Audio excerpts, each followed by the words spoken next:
ImagePalestinian girls play soccer in Ramallah. The United States is blocking funding to cross-border programs between Israelis and Palestinians, including soccer games for children. CreditCreditAbbas Momani, Agence France-Presse, Getty ImagesWASHINGTON. As part of its policy to end all aid for Palestinian civilians, the United States is blocking millions of dollars to programs that build relationships between Israelis and Palestinians, according to current and former American officials briefed on the change. The move to prevent Palestinians, including, in many cases, children, from benefiting from the funds squeezes shut the last remaining channel of American aid to Palestinian civilians. The money had already been budgeted by Congress for allocation in fiscal year 2017, which ends this month. In the past, these designated funds went mostly to programs that organized people-to-people exchanges between Palestinians and Israelis, often for youth. Some went to programs for Israeli Jews and Arabs. Advocates had hoped this last $10 million pot of money would remain available to projects with Palestinians, even as the Trump administration cut all other aid. But last week, officials from the United States Agency for International Development told congressional aides that programs that benefit Palestinians alongside Israelis would not receive any new money, said Tim Reiser, foreign policy aide to Senator Patrick Leahy, Democrat from Vermont. Mr. Leahy established the broader program managed by USAID. The agency's officials did not want to cut programs with Palestinians, but had to accommodate a White House that does not want to send American funds to Palestinians, Mr. Reiser said. As a result, only programs with Israeli Jews and Israeli Arabs will get funding, contrary to the tradition of the funds and intent of Congress. Essentially, USAID was faced with the choice of shutting down the program and losing the funds, or keeping something going, Mr. Reiser said. They decided to support programs that involve Israeli Jews and Israeli Arabs. Programs currently on multi-year grants will still get all their funds, Mr. Reiser said. In a statement on Friday, USAID said it is currently unable to engage Palestinians in the West Bank and Gaza as a result of the administration's recent decision on Palestinian assistance. The agency said it was continuing its support for civil society working on these issues within Israel. The broad push to cut all funding to Palestinian civilians is promoted by Jared Kushner, the son-in-law of President Trump and the top White House advisor on the Middle East. Mr. Kushner has been working on a peace proposal for the Israelis and Palestinians, and is seeking maximum negotiating leverage over the Palestinians. He also has criticized the Palestinian Authority and President Mahmoud Abbas for refusing to negotiate after Mr. Trump declared in December that the United States was recognizing Jerusalem as the capital of Israel. Nobody is entitled to America's foreign aid, Mr.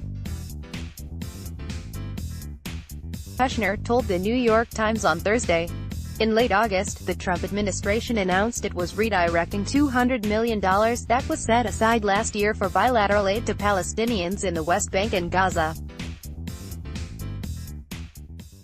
Soon afterward, American officials said they were ending funding to a United Nations aid agency for Palestinians and redirecting $25 million intended for hospitals in East Jerusalem, which has a mostly Palestinian population.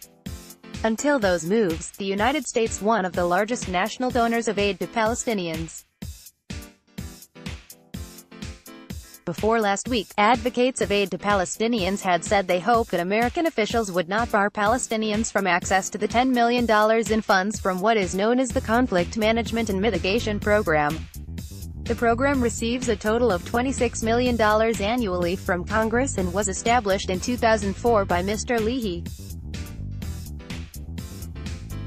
The other $16 million is spent elsewhere in the world. The change means members of Congress will revisit the annual practice of setting aside $10 million, mostly for Israeli-Palestinian exchange programs, Mr. Reiser said. Senator Leahy regards the decision to cut off funding for the West Bank and Gaza as a sign that this White House has failed at diplomacy, he said. This is not a partisan view. It's the view of those who recognize that you don't advance the cause of peace by cutting off programs that are designed to promote tolerance, understanding and address shared problems. The money from the United States is almost a quarter of The annual global funding for peace and reconciliation activities between Israelis and Palestinians, said Joel Brunnold, executive director of the Alliance for Middle East Peace, a coalition of non-governmental organizations that seeks United States support for such activities.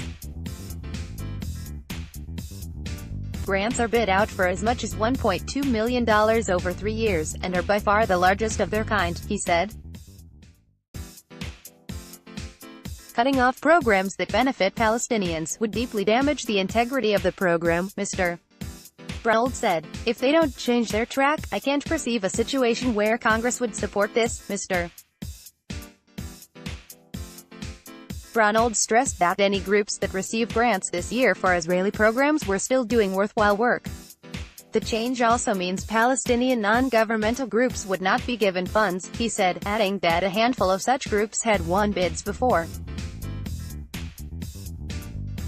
The American aid agency previously said the fund's aims are to support Israelis and Palestinians working on issues of common concern. Last year, the funding proposals sought to support cross-border projects that bring together Israelis and Palestinians, and activities that bring together Israelis, Palestinians, and Jordanians are strongly encouraged. The aid mission and embassy have given out 126 grants since 2004. The program activities vary widely, such as bringing Israeli and Palestinian almond farmers together and organizing soccer games for Palestinian and Israeli girls.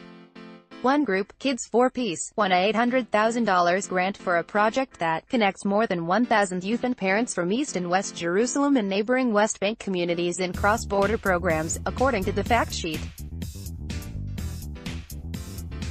Those include workshops, home visits, community service projects and religious holiday events. We're concerned that changes in aid would hurt the people most essential to any peace agreement by jeopardizing the momentum of organizations like ours, said Father Josh Thomas, the group's executive director.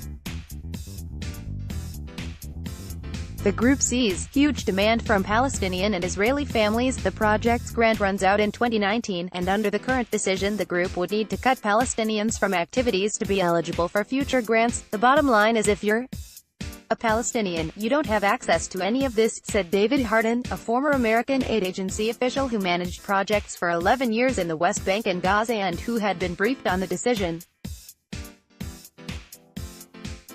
He called the decision vindictive. Once you cut out East Jerusalem hospitals and cut out girls playing soccer with each other, it's the end of hope. Reconciliation activities should be beyond politics, he added, saying that the programs have been very effective. R.